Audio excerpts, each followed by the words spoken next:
I recall old stories about people who went on an adventure to a place that was waiting to be explored, a mystery waiting to be solved. But Abyss isn't meant to be explored in this God-forsaken place.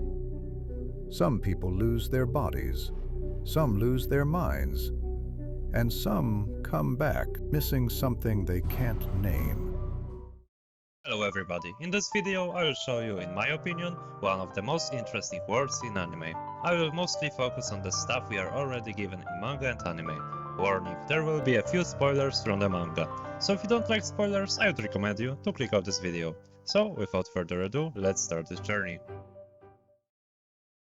I know many of you might be surprised to include Orth City as a separate layer, but if you remember that in the anime we saw what was called birthday death disease, which affected people dying on their birthday no matter what treatment they received. Kiyui was saved because of Jiro, taking him on the ship out of the island. Due to this, we have a proof that Abyss can influence the Orth city as well as the whole island on which it is placed. Going back to the city, Orth is divided into 5 districts: Central, North, West, East and South. Host City uses Orth as a currency, and most of the power seems to be generated by relics. We don't know when exactly Orth was created. It was somewhere between 2000 years ago and 100 years ago, because Ganja Group went into the Abyss in the exactly same time as Rico and Rek, just one cycle ago. One cycle is 2000 years old, so it is basically a mystery. Energy, medicine, even technology heavily relies on relics. Economically, the city thrives on the Abyss. Exporting relics keeps the market alive, and delving is the backbone of society. Even kids grow up training to become cave riders. Whistle ranks indicate a delver's experience and permission level to explore deeper layers of the Abyss. Each rank is symbolized by a colored whistle. Red whistles are the rookies. They are only allowed in the first layer. Most of them are children or beginners. Blue whistles, apprentices. They can explore up to the second layer. They still require supervision for deeper expeditions. Moon whistles, intermediate delvers. They are permitted to delve up to the third layer. Black whistles are the experts. They are trusted to lead expeditions. They can enter up to the 5th layer. White whistles are the legendary delvers. There are only 6 of them. They can descend without restrictions. Their whistles are made from human relics and are only usable by their owner. The last important thing I should mention is that monsters migrating from lower layers to the upper layers are a common thing in this world. Though we did not hear about monsters appearing in Orth, as if the force field is keeping them away from the town and acting like a protective barrier. And I think that's all the stuff we need to cover, so let me proceed into the real Abyss layers.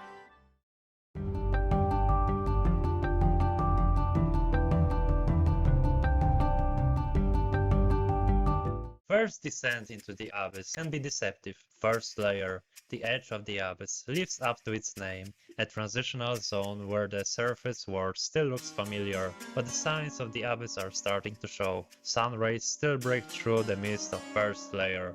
One might mistake it for a hidden forest somewhere far from civilization, but the illusion doesn't last long.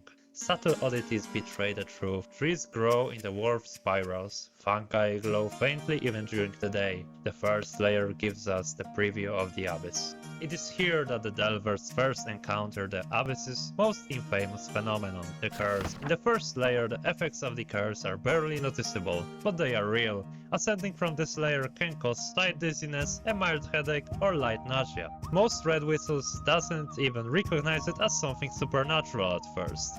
But even in its weakest form, the curse is a warning, a subtle but constant reminder that the Abyss is opposed to going upwards. Every step back is met up with resistance, and the deeper one goes, the harsher the toll.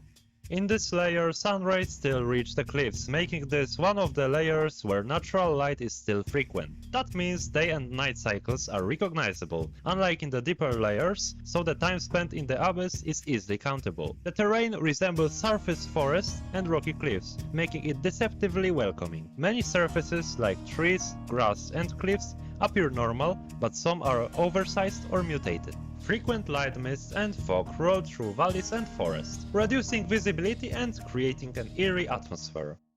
Scattered ruins include Gate to the Netherworld, Stone Ark, Weathering Windmill, Burial Tower, Most structures are crumbling, but they are still partially intact, hinting at a lost civilization that once tried to live near the abyss. First layer is the most stable one, safe enough for red whistles to enter without heavy supervision. Here, many young delvers begin their training and relic hunting. Scattered throughout the first layers are 4 great relics. Too damaged, useless, or too enigmatic to be valuable. Some are fragments of ancient tools. They offer little to experienced delvers, but to a red whistle, every single one of them matters.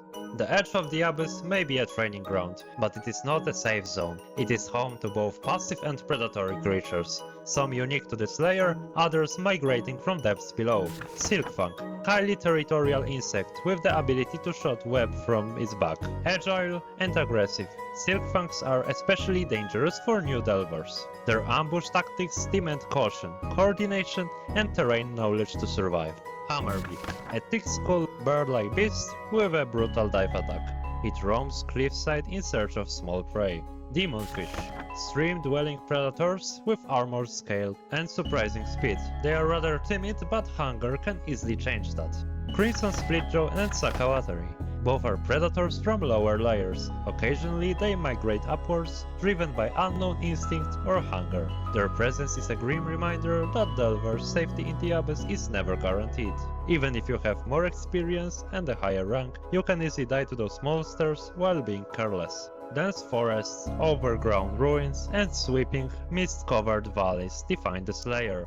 The land is alive and watching. Weather patterns are inconsistent. Dense fog may roll in without warning, and rainfall tends to be warm, carrying the scent of minerals. One of the most mysterious sights in the first layer are the praying skeletons. These long-dead figures kneeling in eternal poses of worship are exclusive to this layer. Most are found within or near the burial tower. They died roughly 2000 years ago, 4000 years ago, and 6000 years ago, marking the end of each cycle of the abyss. No one knows who they were, or why they prayed, and why they died in the same poses. Despite the risk, first layer is considered the safest part of the abyss. Red whistles descend here in search of minor relics and experience. It's a place of beginnings, wonder, and early lessons in survival, but it can quickly change in the place of some delver's grave.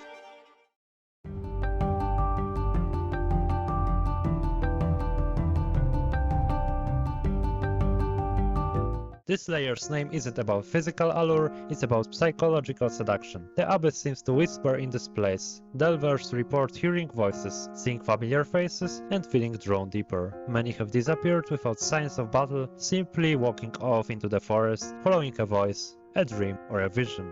Compared to the first layer, descent is steeper and more dangerous. The sun rays struggle to reach its floor, trees high like skyscrapers, and the air is heavy and thick with humidity. In the Forest of Temptation, the curse of the abyss becomes more intense. Ascending even a few meters can cause nausea and headaches, increased paranoia or euphoria, numbness of limbs. Delvers must pace their movements and plan every step. One wrong ascent can lead to panic, delusion, or death. Gigantic trees form layered platforms, some of them large enough to hold entire ruins. Vines grow rapidly, creating new paths and natural traps. Pools of glowing water lie hidden beneath thick underbrush. The terrain forces delvers to often change their paths. Navigation is a nightmare, and the forest seems to be alive in more than just a literal sense. It's adapting to confuse and mislead. In this layer we can find bioluminescent trees and fungi that attract prey, carnivorous flora that feeds on flesh, the inverted forest, where tree roots stretch upwards and gravity itself feels different, caverns and cliffside hollows that often lead to narrow vertical passages that go deeper than expected, and the Seeker's Camp equipped with a large telescope. It is currently a base for the White Whistle, Ozen the Immovable.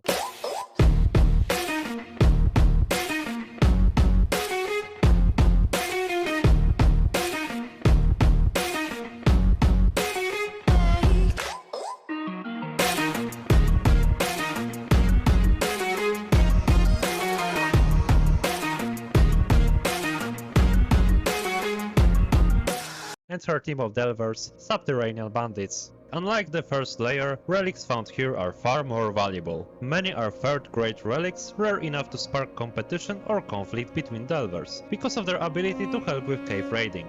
Ruins here are stranger, older, and in worse condition than those on the first layer. Whatever civilization lived here often constructed their structures in a way that fused into the trees. Some structures show signs of intentional destruction, others are overgrown beyond recognition. Creatures in this layer are more intelligent, more aggressive, and often deceptive in appearance. Octobus, large amphibious animals that live deep within the bottom of the second layer, near water sources. Imbio, gibbon-like primates that throw things at their target that enters their territory, sometimes chasing the invader until he leaves. Corpse Sweeper, flying predator that imitates the voices of the recently dead to attract prey. This layer is much harsher than the first one. Because of this, there is a Delver's rule that states: Lost Red Whistle, who had ventured into the second layer, is pronounced dead by other Delvers and the search party is called off. Blue Whistles are allowed limited expeditions. However, even the experienced Delvers treat this layer with caution.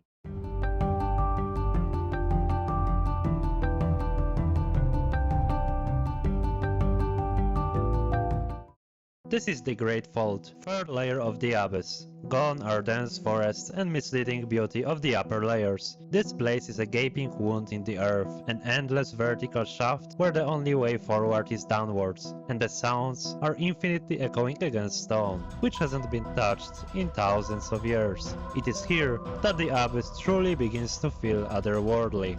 Ascending from this depth unleashes a deadlier kind of curse. In this layer, Delvers experience intense nausea, severe headaches, loss of balance, and hallucinations. It becomes hard to ascend even to experienced Delvers without passing out or losing control of the body. Climbing requires not only the muscle strength, but also mental strength to resist the hallucinations that you could easily mistake for reality.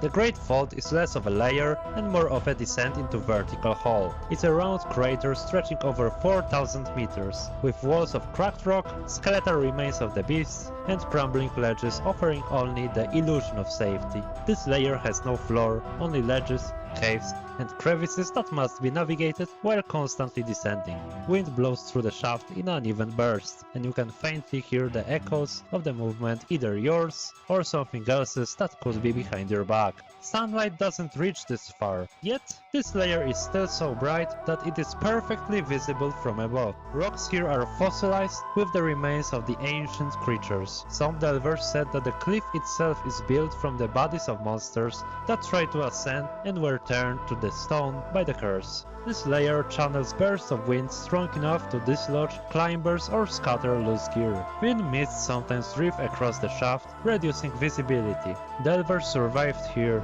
by hiding inside narrow caves or long-forgotten tunnel systems. Some of them are abandoned ropeways or relic-lit rest spots. Others are the nesting grounds for the predators. The Great Fault is not devoid of any relics, but they are far harder to retrieve to the surface. Most are hidden in the walls or within cave systems accessed by climbing into the cracks and vertical tunnels. Some of the relics here are second grade. Few of them are still active and full of ancient power that will surely help any delver in this hellscape called third layer. Scattered ruins suggest that the vertical shaft may have been traversed by some kind of lifts or platforms that are now entirely fossilized into the wall. Survival in this layer is based entirely on the delver's attention. The creatures here have adapted to altitude changes and vertical stalking. Amakage, bulbous creatures that use their stomach acids for luring and devouring their prey. Crimson Splitjaw, giant scarlet reptile with a serpentine body. It is able to swiftly serve the earth currents. They might fly up to the upper layers in search of food. Madoka Jack, large reptilian creatures that evolve to have membranes that let them glide on the wind currents. Neritantan, small mammal species that inhabits the vast cave system within third layer. Feeds mostly on barakocha fruits.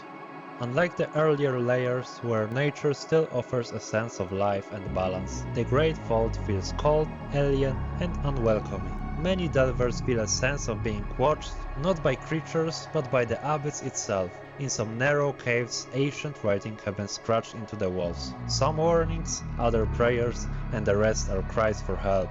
Very few delvers operate here long term. Moon whistles and higher rank delvers sometimes establish rope bridges and anchor points to help teams move faster, but they are always at risk of collapse or being destroyed by monsters. You have gone too deep to turn back easily, and yet the descent only gets more dangerous. This is the moment where many delvers lose hope, or find the resolve to go deeper.